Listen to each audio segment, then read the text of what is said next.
So how you doing today? I'm doing so well. How are you? I'm doing well. I mean, you know what? It could always be worse, is what I say, right? Honestly, always. Oh my goodness. Well, first of all, I just want to say thank you for taking the time to speak with us today. And second of all, congratulations on your Juno Award nominations. Hello. Thank you so much. It means a lot. Yeah, so for those who don't know, Ryland, of course, is up for Pop Album and Breakthrough Artist. I believe you're up for two. I'm not Yeah, missing any, am I? too. You're right on. So, when you found out that you were nominated, what was that experience like for you? Do you remember what you were doing? Who told you? Take us back to that experience because I know you've been working really hard for a long time now. Yes, I absolutely remember. I was sleeping in that morning. Not unusual for me. But no, I remember like knowing that was the day that the nominations were happening, and I was sleeping in, and I heard this phone call coming from the side of my bed, and I looked over, and it was my mom calling, and I'm like, "What is she doing calling me? Like she never calls me at this time." And I think she's like in the same house somewhere, but she called me, and she says, "That's pretty exciting." She's like, "Breakthrough Artist of the Year and Pop Album of the Year, Juno nominations." And I was like, "Wait, what? Okay." And so I get on my phone and went to Twitter immediately and just saw they were doing the live announcements. And I had totally forgotten it was that day. And I didn't think anything of it. I wasn't expecting anything. I was like, oh yeah, I always look into nominations for like all the award shows and stuff. But for whatever reason, I just didn't with this one, and it Mhm. turned out to be one that I was getting nominated for. But no, it's like I always talk about it. I just it's such a weird thing, and I keep thinking it's happening to me in some other dimension, because it's just like it just doesn't feel real to me. It's so surreal. It's something you think of your whole career, and for it to actually be happening Well, is you know what? I mean, it's real. So let me tell you, it's it is real, and it makes sense to me because obviously the last year or so, while a lot of people have been going through a lot of things, you've been just still working, still putting music out there. We're hearing your songs in the radio. The last time I spoke with you, and I don't know if you remember, I spoke with you right before the pandemic. I was kind of looking up to see when we chatted last. I was like, oh my gosh, literally, I spoke to you like February 2020, weeks before the world went crazy, right? And we were uh, in the same studio together. I probably had my arm around you, and that was okay. Now, yeah. I'm in Barrie. I'm guessing maybe you're somewhere in the GTA, and we would not be allowed to do what we did over a year ago. Like it's crazy, right? No, I know. It's really insane. And it's so crazy to think that it's even been a year. It feels like it hasn't been. It feels like it's been so short, but then it feels like it's also been eons at the same time. Time It's is funny like, because I was thinking, oh, like I must have spoken to him like 2, 3 years ago. And then I looked up and I was like, no, Will, it was only like February 2020 before everything kind of went crazy, right? And with that, obviously, you've had a really big year. You're being nominated, fingers crossed, awarded at the JUNO Awards.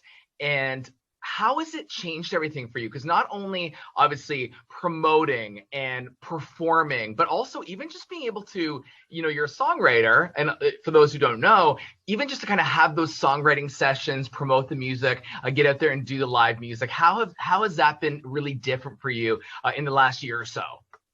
it's been like literally completely just a 180 shift in Mhm. everything you can imagine. I think like for everybody in every industry, I think it's kind of been that way. And the world is just like it really is like changed forever. I feel like in some aspects, but it's been difficult, but also the best thing for me at the same time. I think, at the beginning of last year, like you said, before this all like struck, I was literally in like the height of kind of going out and performing and traveling. I had all these big festivals kind of coming up. 2020, I was going to be like doing so many things. I was going to be touring again. I was going to be just on the road, and like that's my favorite part of doing this whole thing is the performance and the connecting with people and getting to actually bring the music to life in a live setting. And there's nothing that satisfies me more than that. So to have to, sit at home and basically, just kind of hurry up and wait is one of Yeah. the most difficult things that you can do. And so I think so needed because I am a very kind of like homebody introverted person, so it works for me. But at the same Mhm. time, it's like what actually satisfies and fulfills me is that like going out and doing that. So it's been tough. I mean, writing also, like, again, you say like I'm a songwriter. I have like a little bit of like a almost like imposter syndrome with that, where I don't feel like I really am. It's like that's not my like forte, is the writing Okay. part of it. I like writing, but it's not like I I think I could just be so much better at it if I in the future eventually. But it's a challenge for me to write. So especially from home, in this time writing and doing the Zoom sessions, that's been so weird. And Well, it's I think I don't know. I mean, I think you're well on your way. I mean, like I said, we're going to bring up the Juno nominations again. You have two of them: Breakthrough Artist, Hello, Pop Album. thank But you. also, talking about that act of like live performing, you're getting ready for a pretty special performance, Sessions Live, coming up. I believe it's Saturday, so we're putting you to work on Easter long weekend. Talk a little bit about what you've had to do to kind of get ready for this, even logistically, deciding what songs you're going to play. Take us through that experience. Yeah, it's literally just gonna be like a performance from home, from Mhm. right here in my house. Songwriter cafe kind of style, just very intimate acoustic. I'm gonna be playing like all of my songs on guitar. So yeah, it'll be like pretty much the entire EP, and then maybe a couple of covers and the new single as well. But yeah, no, logistically setting it up, it's even harder honestly than doing like a normal live show, because I have to like set up the whole, like I'm trying to think like how do I want it to be in my Yeah. house. I'm like set up like a certain area and have the audio going. It's kind of like you have to play like producer, sound engineer, like videographer all at once. But thankfully I have some family helping me, and it's not really But you that know that what, though? That's great advice for any of your fans who are watching this right now, because, as much as, maybe they want to be a singer, a songwriter, an actor, whatever it is that they want to do, maybe a YouTube sensation, it's like you got to be ready to do it all, because you never know when something like this hits. It's like, you're not just, getting everything tuned up. You're putting on the whole show yourself with maybe some help from your parents, sort of thing, right? 100%. It's so important to like kind of have at least a little bit of knowledge in all those areas for sure. It's very helpful. Yeah, 100%. And you mentioned your new song. With your new song, I've been listening to it over and over, preparing for our chance to our chance to chat today. "Save Me" with Sean Frank. Now, I notice a difference in this song for you, even just in terms of like the vibe. Like, I feel like you're known as very, big voice, soulful. Of course, in my head, with water and everything. But I like this because, is it fair to say this kind of brings Ryland James to the dance floor? 100%. You would be completely correct in saying that. So how was that? Like, how did you kind of get that vibe going when you went in to kind of record it and work with Sean on this track, who obviously, like yourself, all over Canadian radio too? Yeah, he honestly, like this song really, it was a very kind of like, not like last minute. That's not the right word for it. It was very like I was just sitting kind of at home doing what Yeah. I'm doing, working away on things and writing. And then my team reached out and they sent me this demo of the song that they'd already had. It was Save Me. It was different than it was now, a different structure, but they sent me this demo and said, hey, this is a song that Sean Frank, he reached out and was thinking of you being the vocalist on it, the singer on this song. And so I listened to it, and the production was kind of the same at the time. And I was like, oh yeah, this is so cool. Like I've been wanting to get into this for so long. Yeah.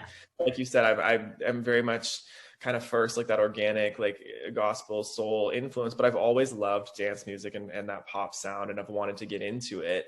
So for him to, offer that, I was like, oh, this is perfect. Like I've been wanting to do this for a long time, to do like a feature kind of vibe on this type of track, sort of like even like the Sam Smith Latch thing he did. I was Well, like, I feel like a voice like yours is kind of begging. I mean, we want to hear the ballads. We want to hear those soulful, yeah. kind of like heartbreaking, like, why'd you do this to me? But we also want to hear you on those big, like, dance remixes and stuff. So hopefully, like, this is maybe a sign of, just a different side of you than we're used to getting. Because, I'm sure you're not one dimensional.